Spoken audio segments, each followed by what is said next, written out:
Hello, Internet people. It's Joel Roman with Capital Title, located here in Sugarland, off Town Center, right across the street from Mercedes-Benz on Highway 6.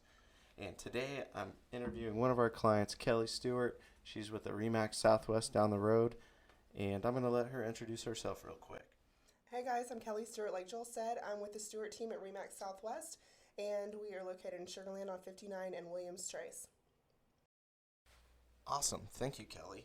So, obviously, Kelly and I work in the real estate industry, so we speak the language of real estate and use this lingo on a day-to-day basis.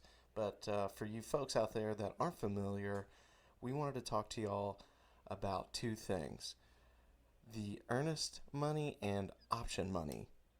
Kelly, can you tell us when these monies come into play and what purpose they serve?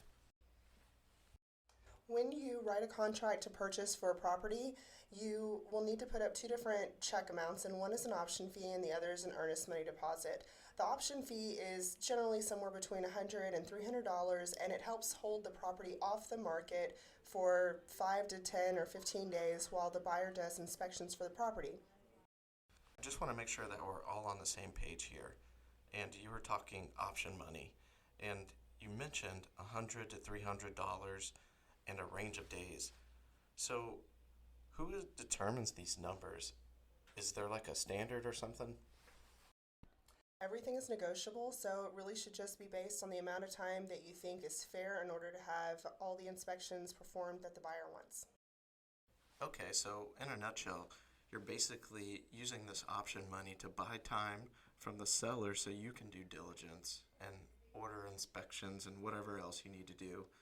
And you negotiate with the other party to determine the length of that option period and how much that costs. So now with that being said, let's move on to the earnest money. Could you elaborate a little bit more about that, Kelly? It's a good faith money. It goes to the title company and it is held in an escrow account, a third party account, until closing, and then it is credited back to the purchaser. If for any reason the purchaser defaults on the contract, they would risk losing the earnest money and possibly even being sued for specific performance. So we mentioned earlier that the earnest money and option money are both submitted or deposited at the beginning of this process with the executed contract. But what is the timeline and who is the payees of these checks? Both of the checks are due within 3 days of execution of the contract. The option fee is made out to the seller of the property, and that seller is supposed to cash or deposit that check. It can also be credited back to the buyer upon closing if we get through option period and get all the way to closing. If for any reason the buyer opts out of the contract during their inspection period or their option period, they lose that option fee check. It takes the house off the market to give the seller something for his time. The earnest money check is made out to the title company, and again, it would be credited back towards closing if both parties move forward with execution and closing of the property. Okay, very good, Kelly. So let's talk scenarios. Let's say that we're past the option period on the contract. What are some things or other scenarios where the buyer could get their earnest money back, even though we're past those 3 days? Well, I'm not an attorney, and I have to say I'm not giving legal advice, but from my experience, there are several different outs that a buyer could have.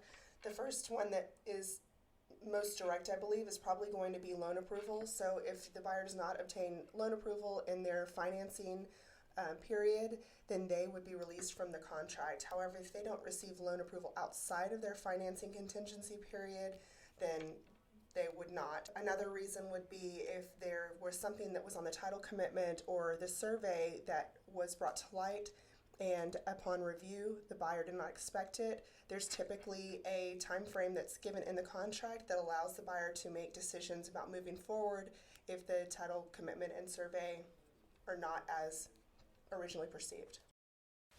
So just to reiterate what you were saying, but please correct me if I'm wrong, if the financing falls through or there's some unforeseen circumstances that weren't in the contract, then you could get out of that contract even if it's outside of the option period and still get your money back.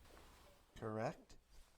Hypothetically, yes. You could also have some kind of like active natural disaster if the house was struck by lightning, if it flooded, if the seller was unable to put the property back into original condition before the close date, then it's hypothetical that the buyer would be able to get out of the contract. But in any case, if either party defaults on the contract does call for both parties to mutually agree to mediate before tying up the court system, and then of course the loser would pay court costs and attorney's fees, and it's kind of a big mess, so you really don't ever want to be in that position.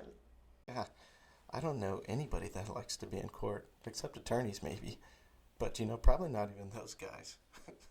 So, to move on, in terms of the option and earnest money, can I just bring you like a big bag of cash, maybe a Visa gift card, or like a gold bullion or something?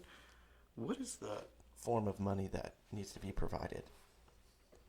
It's easiest just to give a personal check. I am seeing more and more where title companies are accepting wires or cashier's checks, but personal checks are acceptable. Cash is generally not accepted in real estate transactions. Guys and gals, don't bring cash to the closing table. And also, I wanted to say something about wiring. Do not email that information over. Bring it in person or maybe call with that information. These internet pirates are getting better and better every day. So, just wanted to say that. So there you have it. The option check and earnest money explained. It's Joel Roman with Capital Title. Kelly Stewart with Remax Southwest. And you can find our contact information in the links below. Thank you.